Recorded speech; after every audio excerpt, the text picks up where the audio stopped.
तो सबसे पहले हमारे पास ये होता है कि दोनों का एरिया हमें चेक करने के लिए दोनों की साइड्स हमें पता होनी चाहिए। इसकी एक साइड अगर 60 गिवन है 60 मीटर, तो इसकी सभी साइड्स तो इक्वल ही होंगी क्योंकि स्क्वायर में सब ऑल साइड आर इक्वल। ठीक है। इस रेक्टेंगल में क्या होता है, लेंथ इसकी गिवन है पर इसकी ब्रेथ नहीं गिवन है। एरिया के लिए लेंथ इंटू ब्रेथ होना चाहिए, ठीक है ना।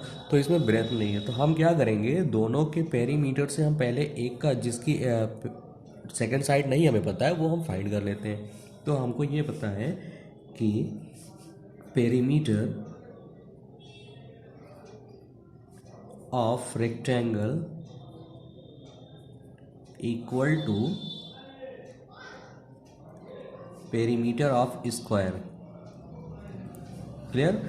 Perimeter of rectangle equal to perimeter of square, ये ऑलरेडी गिवन है। और पेरीमीटर ऑफ रेक्टेंगल का फार्मूला हमारे पास होता है 2 इंटू एल प्लस बी, और पेरीमीटर ऑफ स्क्वायर का फार्मूला होता है 4 इंटू साइड। सबकी जो साइड्स है वो गिवन है, वो हम रख लेते हैं। 2 लेंथ गिवन है 80 मीटर और प्लस ब्रेथ हमारे पास नहीं है इसलिए, और 4 इंटू साइड मतलब 4 इंटू 60। क्लियर। अब आप देख रहे हैं ये 2 इसके इंटू में इधर ट्रांसपोज करेंगे तो क्या होगा, डिवाइड हो जाएगा। मतलब 80 plus B equal to 4 into 60 by 2।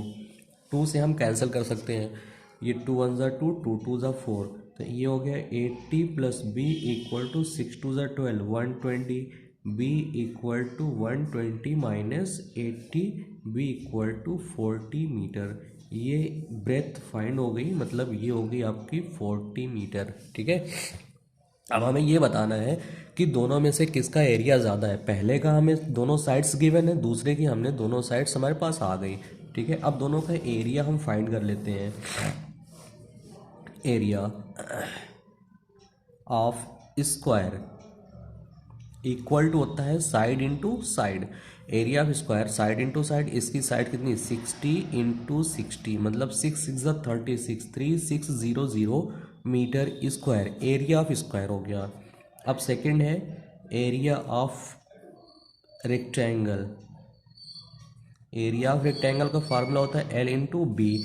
इसकी लेंथ 80 मीटर है और ब्रेथ आया हुआ है 40। 8 4 द 32, 3200 मीटर स्क्वायर। आप देख रहे हैं area of square 3600 meter square और एरिया ऑफ रेक्टेंगल आ गया 3200 मीटर स्क्वायर। तो किसका एरिया ज़्यादा है, स्क्वायर का एरिया। ठीक है। तो यहाँ पर हम मेंशन कर देंगे एरिया ऑफ, सॉरी लिख सकते हैं स्क्वायर हैज़ लॉन्गर एरिया। ठीक है। स्क्वायर हैज़ लॉन्गर एरिया, हमारा ये फाइनल आंसर होता है। क्लियर। आई होप कि ये क्वेश्चन आपको बहुत ही अच्छे से समझ में आ गया होगा। ठीक है। आते हैं इसका क्वेश्चन सेकंड देखते हैं। क्वेश्चन सेकंड हमारा क्या कहता है, बहुत ही इंपॉर्टेंट और अच्छा क्वेश्चन है। आप देख रहे हैं Mrs Kaushik has a square plot with the measurement as shown in the figure. She wants to construct a house in the middle of the plot. मतलब मिसेस कौशिक है, इनके पास एक ये जो आउटर बाउंड्री देख रहे हैं आप, ये पूरा प्लॉट था, पूरा इतनी बाउंड्री की इनके पास ज़मीन थी, इतना प्लॉट था, और ये इसके बीच में मिडिल में घर बनवाना चाहती हैं। A garden is developed around the house, और घर के चारों तरफ ये गार्डन बनाना चाहती है। यानी कि ये जो आपका ये कलर दिख रहा है, ये जो चीज़ें हैं, ये आपका गार्डन हो गया। ठीक है। ये आउटर घर के चारों तरफ आपको ये गार्डन दिख रहा है। ये जो कलर हमने किया हुआ है ये आपका गार्डन के लिए जगह छुटी हुई है। ठीक है। ये पूरा प्लॉट आपका था, पूरा प्लॉट ये था, इसके बीच में इन्होंने घर को कंस्ट्रक्ट करवाना है। बीच की जो जगह बच रही है वो गार्डन के लिए अपनी क्यारी वगैरह ये लोग लगाएंगे। ठीक है।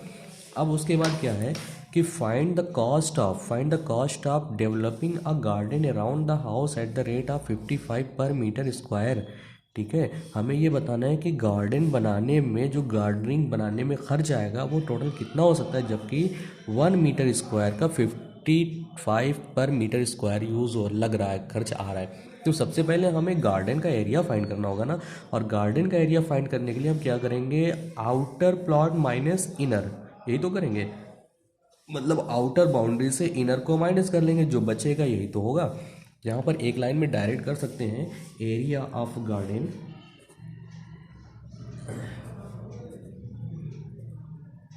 Equal to area of outer minus area of inner, ठीक है। और एरिया ऑफ आउटर आप देख रहे हैं ये 25 है और ये भी 25, मतलब स्क्वायर है, स्क्वायर है तो हो जाएगा side into side minus outer of, उसके बाद इनर के लिए ये आप देख रहे हैं इसकी लेंथ 20 मीटर है और ये ब्रेथ इसकी 15 मीटर है, यानी कि रेक्टेंगल हो गया, तो ये हो जाएगा L इंटू बी। और साइड इंटू साइड मतलब ये 25 और 25 इंटू 25 माइनस इसकी लेंथ और ब्रेथ है यानी कि 20 इंटू 15। अब इसका इंटू कर लेंगे, 25 इंटू 25 हो जाएगा 625 माइनस 15 टू ज़ा 30, यानी कि ये हो गया 300 मीटर स्क्वायर। माइनस करेंगे तो हो जाएगा 325 मीटर स्क्वायर। ये आपका गार्डन का एरिया हो गया, एरिया ऑफ गार्डन हो गया। अब इसका कॉस्ट आ रहा है, यहाँ पर गिवन है, गिवन कॉस्ट ऑफ डेवलपिंग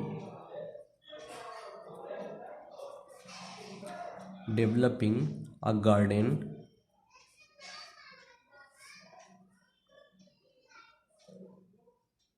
पर metre square 1 metre square equal to 55 rupees, ठीक है। तो हो जाएगा cost of developing garden 325 metre square, ये आया हुआ है, इक्वल टू 325 इंटू 55, इसका हम इंटू कर लेंगे, 325 को 55 से इंटू कर लेंगे, 5 5 25, 5 2 10 12, 5 3 15, 15 1 16, ये आ जाएगा 1625, 5 5 2 7, 6 2 8, 6 1 7, इतना आ गया आपका 17875, 17,875 रुपीज़ का टोटल खर्च आएगा इनका, ठीक है। आगे क्वेश्चन नंबर सेकंड हमारा यहाँ पर ख़त्म होता है। ओके, ये बहुत अच्छे से आया होगा आपको। आते हैं क्वेश्चन नंबर 3 के लिए। क्वेश्चन नंबर 3 भी बहुत ही इंटरेस्टिंग क्वेश्चन है, बहुत इंपॉर्टेंट क्वेश्चन कह सकते हैं इसको। यहाँ पर गिवन है कि the shape of a garden in a rectangular in the middle, shape of the garden, garden है पूरा जिसमें मिडिल में बीच में इस तरह से रेक्टेंगल शेप गिवन है, ठीक है। और दूसरी चीज़ क्या है, and semi circular at the end as shown in the diagram, और सेमी सर्कल, यहाँ पर भी ये सेमी सर्कल है और यहाँ पर भी ये सेमी सर्कल, दोनों के एंड पर सेमी सर्कल बना हुआ है। Find the area and the perimeter of this garden, इस पूरे गार्डन का एरिया भी हमको फाइंड करना है और इसकी बाउंड्री आउटर लाइन भी हमें यानी कि पेरीमीटर याद फाइंड करनी है। तो हम देखते हैं यहाँ पर कि यहाँ से यहाँ तक पूरा यही चीज़ तो है, ये इसका डायमीटर कहलाता है, ठीक है। इसका अगर हम हाफ करेंगे, ठीक है ना, तो यहाँ से ये चीज़ जो हाफ ही तो होगा यानी कि 7/2 हो जाएगा और ये चीज़ हमारा 7/2। तो हम क्या देखते हैं, ये आपका जैसे ये 7/2 और ये 7/2 दोनों मिलकर 7 हो गया और टोटल यहाँ से यहाँ तक ये है, तो इस चीज़ की लेंथ जो हो जाएगी 20 माइनस 7 मतलब 13 मीटर होगी। मतलब ये 7/2 ये 7/2 मिलकर 7 हो गया, 7 हो गया ना, टोटल 20 है, तो 20 में से 7 माइनस करेंगे आएगा 13 मीटर। और यहाँ से यहाँ तक जो गिवन है वो टोटल 7 मीटर, यही चीज़ तो है। तो मतलब रेक्टेंगल के लिए हमारे पास लेंथ भी क्लियर है और ब्रेथ भी क्लियर है, ठीक है। तो हम क्या देखते हैं यहाँ पर, area of garden, area of garden equal to area of rectangle shape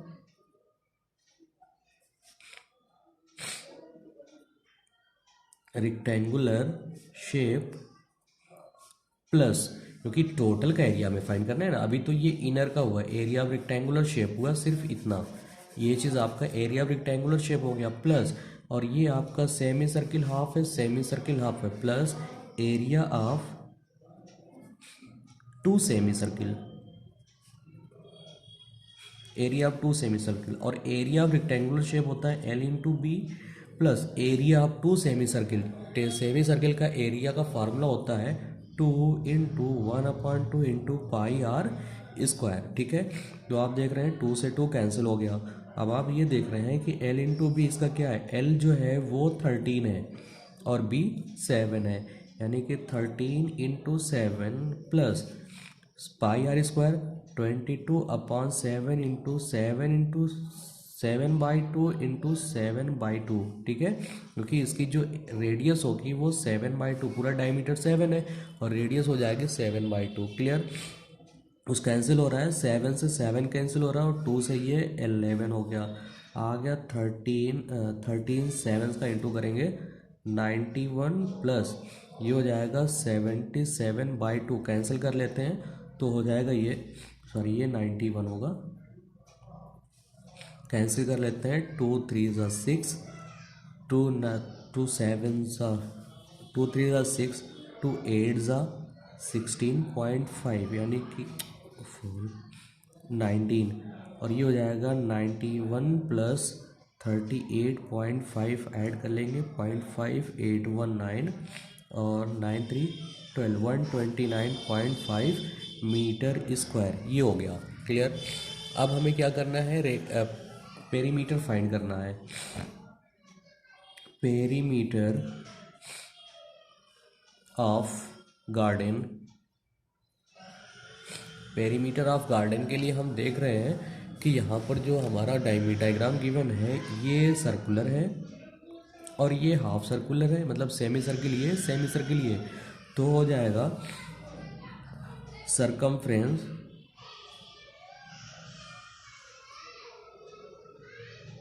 of 2 semi circle plus 13 plus 13। ऐसा क्यों, यहाँ से यहाँ तक 13 और यहाँ से यहाँ तक 13, ये आपका ये दोनों काट कर एक साथ करेंगे पूरा सर्किल हो जाएगा। ठीक है, तो ये 2 सेमी सर्किल का हो जाएगा 2 पाई आर।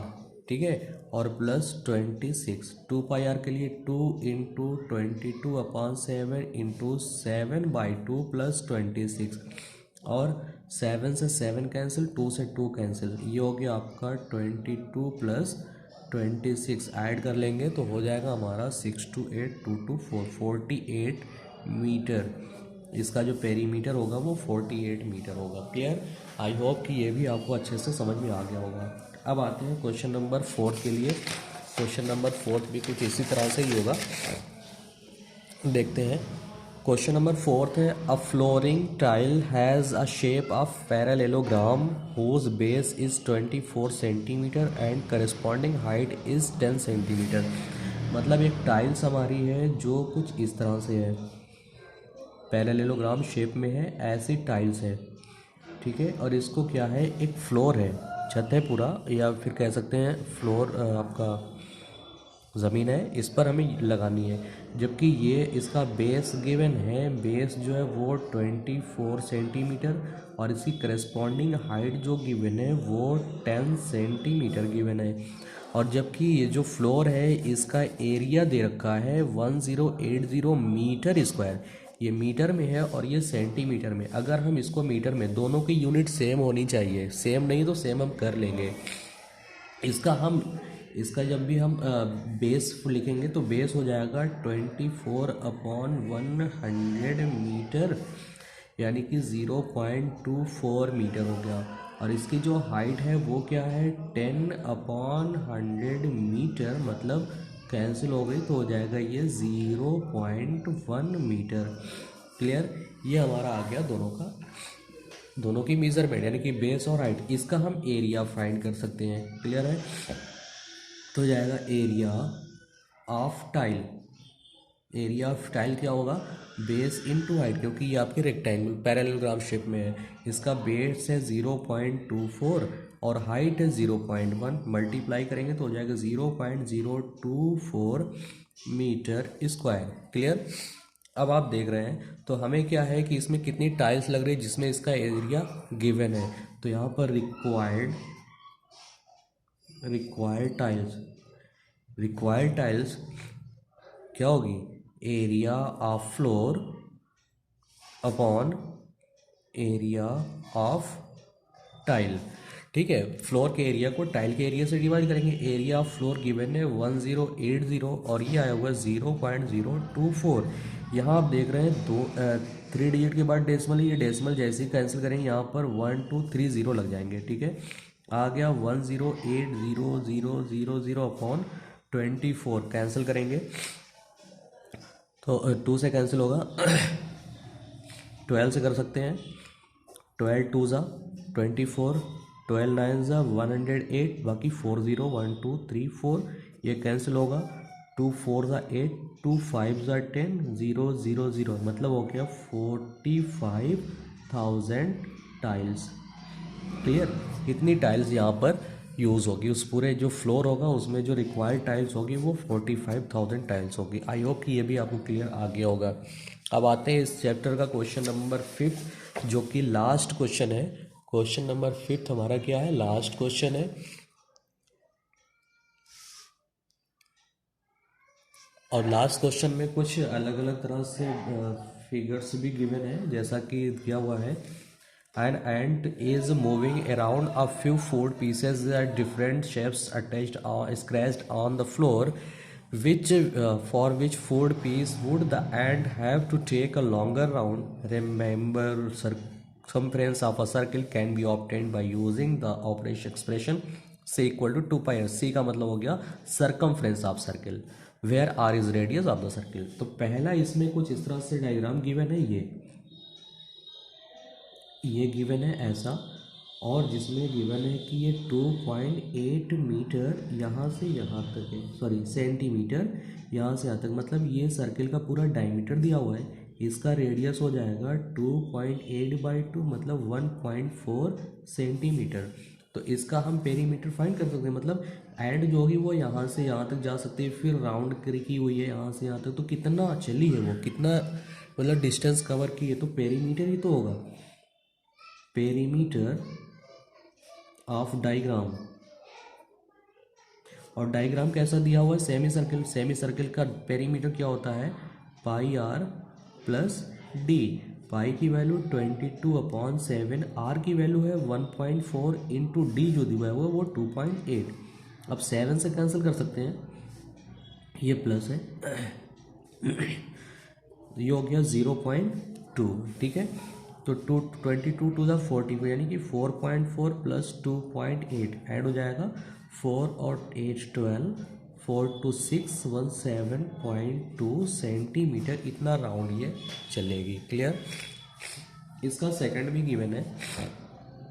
सेकंड कुछ इस तरह से शेप है, ये हो गया, ये ऐसा, ये भी चीज़ है। और यहाँ पर टोटल गिवन है कि ये 2.8 सेंटीमीटर, ये भी 2.8 सेंटीमीटर ही होगा, और ये 1.5 सेंटीमीटर, तो 1.5 सेंटीमीटर।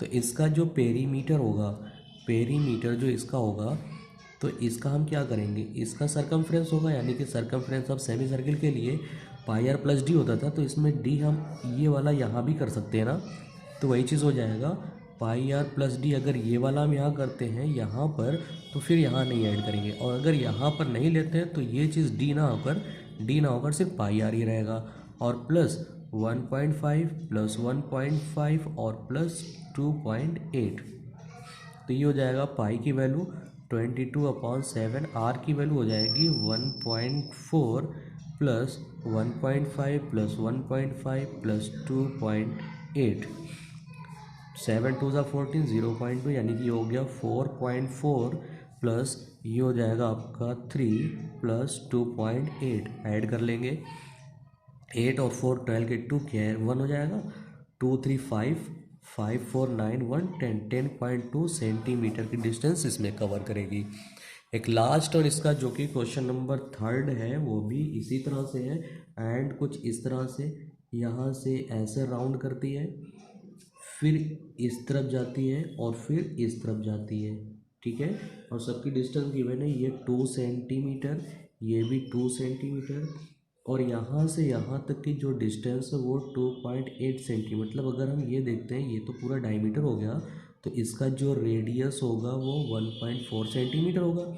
वही चीज़ perimeter perimeter of diagram equal to pi r, ये पाई आर होगा और ये चीज़ प्लस 2/4 सेंटीमीटर। पाई आर मतलब 22/7 इंटू 1.4 प्लस 4, ये कैंसिल हो गया, 0.2 हो जाएगा, ये 4.4 प्लस 4 मतलब 8.4 सेंटीमीटर हमारा ये भी आंसर हो गया। आई होप कि इतना आपको बहुत ही अच्छे से क्लियर आ गया होगा समझ में। तो आप इसको भी खुद अच्छे से बात कई बार करिएगा, बेहतर हो जाएगा। Thank you.